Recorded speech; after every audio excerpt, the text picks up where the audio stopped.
तो वहीं बागपत के सांसद और दिल्ली के पूर्व पुलिस कमिश्नर सत्यपाल सिंह ने कहा कि उत्तर प्रदेश में विकास की गंगा चौतरफा बह रही है। उन्होंने कहा कि जिस तरह से योगी मोदी और उनके राष्ट्रीय अध्यक्ष अमित शाह ताल से ताल मिलाकर काम कर रहे हैं, ऐसे में वो दिन दूर नहीं जब भारत राष्ट्र गुरु होगा और देश सोने की चिड़िया कहलाएगा। जनतंत्र टीवी के राजनीतिक संपादक अखिलेश मिश्र ने उनसे खास बातचीत की।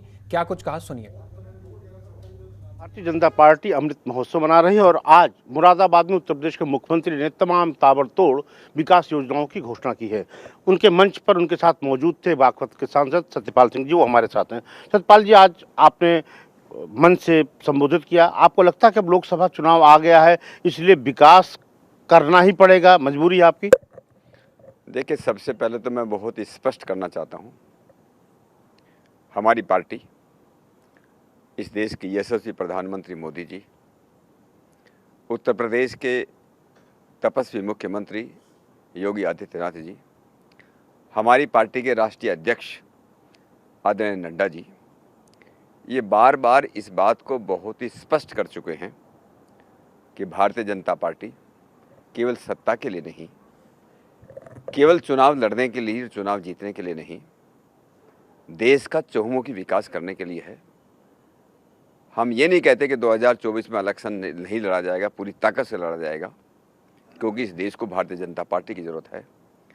और आपको याद होगा, अभी 15 अगस्त को देश के प्रधानमंत्री ने लाल किले की प्राचीर से जो घोषणा की और जो 5 प्रण बताए, उसमें सबसे पहला प्रण ये है, इस देश को पूर्ण रूप से विकसित करना है। और इसलिए चाहे उत्तर प्रदेश हो या भारतीय जनता पार्टी का जहाँ पर भी शासन है, चाहे वो मध्य प्रदेश हो, चाहे इस समय अभी महाराष्ट्र हो, जहाँ भी हमारे प्रदेश में हमारी सत्ता है, वहाँ चहुमुखी विकास करना, लोगों को जो गरीब से गरीब आदमी को उनकी गरीबी दूर करना, उनको गरीबी से मुक्ति दिलवाना, गंदगी से मुक्ति दिलवाना। और इस देश को हमारा, जैसे आपने कहा, इस समय आज़ादी का अमृत महोत्सव चल रहा है। आगे आने वाले जो 25 वर्ष हैं, मोदी जी से बार बार कह चुके हैं, ये अमृत काल है। और इस अमृत काल में हमको बहुत मेहनत करना है, पार्टी को भी बहुत मेहनत करना पड़ेगा, हमारी सरकारों को भी बहुत मेहनत करना पड़ेगा। अगले 25 सालों में इस देश को विश्व गुरु बनाना है, इस देश को परम वैभव तक लेके जाना है। और इसलिए आज जो योगी जी आए थे मुरादाबाद के अंदर, आज वहाँ पर आर्य वीरों का महासम्मेलन था, पूरे प्रदेश का महासम्मेलन था। उत्तर प्रदेश के प्रत्येक जिले के आर्य वीर और वीरांगनाएं वहाँ पर आज उपस्थित थी। और वहाँ पर योगी जी ने सबको जो अपील की, सबको आह्वान किया कि आगे आने वाला जो समय है, जो अपील प्रधानमंत्री जी ने की है, उसमें रात दिन अपने को जुटना है। और जैसे प्रधानमंत्री जी ने कहा था, विरासत को बचाना है, इस देश की संस्कृति को बचाना है।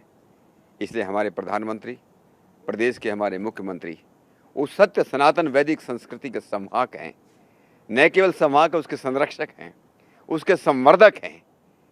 और इसलिए आज वहाँ पर आए थे।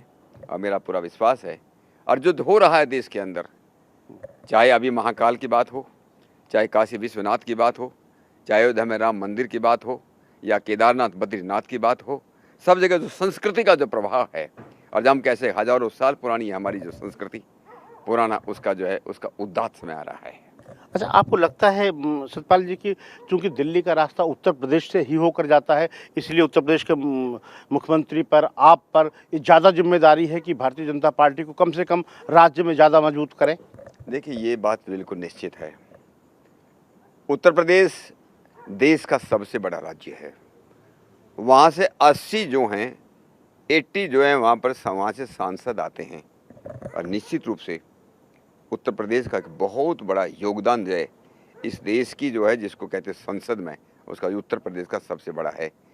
और ये योगी जी तो कहते हैं, हमको केवल सांसद जिताने नहीं हैं, हमको उत्तर प्रदेश को इस देश का उत्तम प्रदेश बनाना है, उन्नत प्रदेश बनाना है। मैं कहता हूँ कि भगवान राम का जिसका हम भव्य मंदिर अयोध्या में बना रहे हैं, और राम राज जो उत्तर प्रदेश के लिए लाना है, इसलिए हम लोगों के ऊपर बहुत बड़ी जिम्मेदारी है, और उसका बखूबी हम लोग निभाने के लिए कृत संकल्प हैं। बहुत बहुत धन्यवाद। जनतंत्र टीवी के लिए कैमरामैन शेरा के साथ अखिलेश मिश्र।